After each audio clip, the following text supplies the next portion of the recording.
Hey everybody, how's it going? Welcome to NoDQ&A video, episode number 497. Only a couple away now until the big 500th episode of NoDQ&A video. Wouldn't be possible without you guys, so thank you for checking out the videos over the past 3 years now and submitting your questions and going to NoDQ.com. Thank you guys for all the support. Got your questions here from spring.me/AaronRift, so let's get started with the first one today from Wrestling Shiar. Do you think WWE will ruin Roman Reigns by over-pushing him kind of like Cena? Well, I think that that's their purpose with him, is to make him the next John Cena and push him to the moon and make him the top star. I do think that pushing anybody too strongly can have a backlash, and it could get to the point where people turn on Roman Reigns, much the same as they've turned on John Cena. Although, I don't think that Roman Reigns will get the backlash that John Cena got, as long as they continue to portray Roman Reigns as a badass. The thing with John Cena is he's very cartoonish, he does the comedy, he's very appealing to kids and women. If Roman Reigns is somewhat of the opposite in terms of his character, I think that the amount of backlash will be minimum. I think there'll still be some in some cities like Chicago or New York or whatever. We have a hardcore crowd. I mean, it depends on how hard they push him and how much fans feel that he is being shoved down their throats. So a lot of it just depends on how WWE continues to portray him.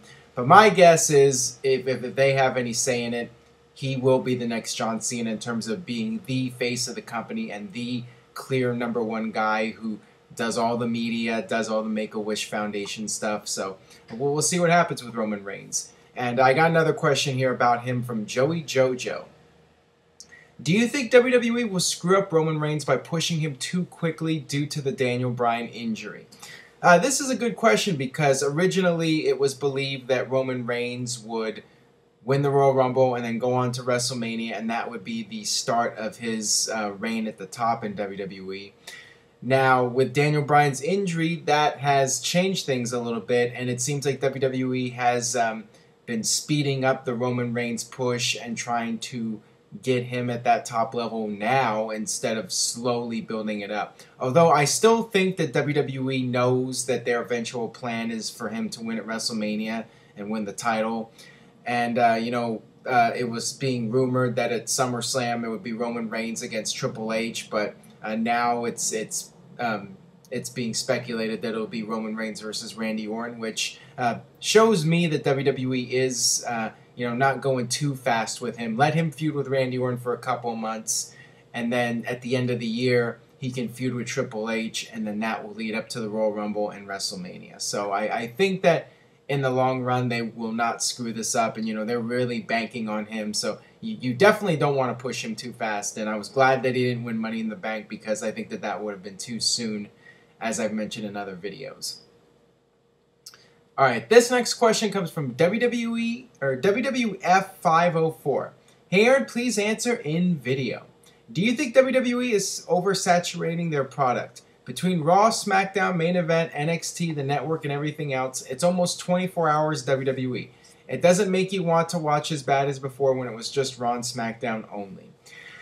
I definitely think that there's a point to this, and that is, in my opinion, one of the few downsides to the WWE network, is that it's just so much content that you get burned out on the current product. And another thing, too, is when you're watching stuff on the network, you realize, hey, wrestling was so much more exciting back then than it is now. And, that can be a negative to the current WWE product. I definitely think that there's just too much WWE television, and I've never been a fan of the 3-hour Raws. I would have gone back to 2 hours a long time ago, but, the 3 hours still deliver solid ratings, and USA Network is happy, so they're getting a lot of revenue from USA Network. Not as much as they were hoping for with their renewal, but they're still getting a lot of money from them, so they got to make USA Network happy and deliver the 3-hour Raws. And, I do think it's a little bit overkill with Main Event and NXT. It is at times too much, and it's hard to keep up with. When this is something I'm doing as a job, trying to follow all this stuff. And, going back to one of the previous videos, this is a main reason why, I don't really focus on independent wrestling promotions, because I really have my hands full watching all the current WWE stuff and TNA and all the stuff on the network. So, it just becomes too overwhelming at times. And, you end up having no free time just watching wrestling 24/7. It gets old. And sometimes when the product's not very good, it's even more difficult. All right, this one comes from L. Logan 89. Hey Aaron, could you see Damian Sandow coming out to CM Punk's theme song and making fun of him like he has been doing to other superstars in the past, and how will the WWE fans take it?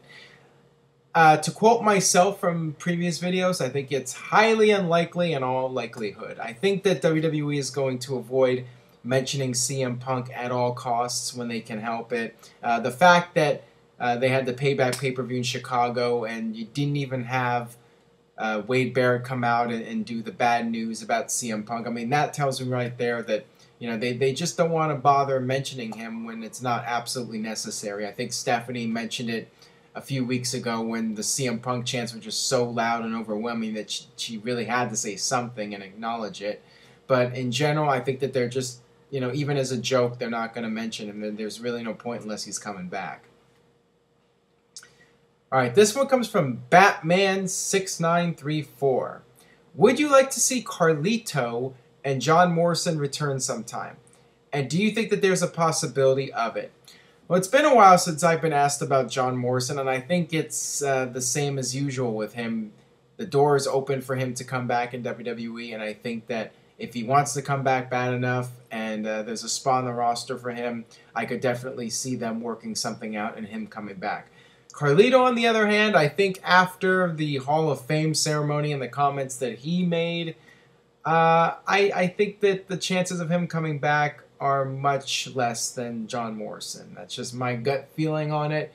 Anything's possible, though. Maybe one day we'll see Carlito again, but I think that the chances of it happening are slim at this point. Next question here. Do you think that the WWE will have the Jim Miranda Award at next year's Hall of Fame? The award that notifies the backstage people in the WWE, as Warrior was talking about at last year's Hall of Fame. Well, at this point, I haven't heard anything about them doing this, but it certainly would be a perfect opportunity now to do it and honor the Warriors' wishes and have this award at the Hall of Fame. I think that it helps add to the legitimacy of the Hall of Fame. So I'm all for it. And there's lots of people you can put in there, lots of people behind the scenes. I'd love to see Jim Johnston. People have been asking me about people that aren't active wrestlers who would go in the Hall of Fame. He would be at the top of my list. And, just lots of guys, maybe guys that you've never heard of before. And I think that was part of the Warriors' point, is guys that you don't know them at all. You don't know their names, but, they play an important role in the backstage production of WWE. So absolutely, I'd love to see it happen, and time will tell if they add it to next year's WrestleMania or not. All right, this one comes from Ken Carrick. Hey Aaron, do you think that WrestleMania will ever go back to MSG, or do you think WWE will keep WrestleMania at football stadiums because of the money they make? Every now and then I get asked about WWE doing WrestleMania at Madison Square Garden again. Don't see it happening. The fact that they didn't do WrestleMania 30 at Madison Square Garden, I mean, that tells you all you need to know, that, they're focusing on doing WrestleMania at the football stadiums every year. They make a ton of money holding WrestleMania in the football stadiums. The only way that it would even be economically feasible for them to even attempt this would be to charge some kind of ridiculous amount at Madison Square Garden. I mean, the ticket prices would have to be like at all-time high levels for them to even come close to the revenue that they would make running in a stadium. So it's just not feasible at this stage of the game. WrestleMania is a stadium show. They have something good with that, and I don't see anything changing in the near future.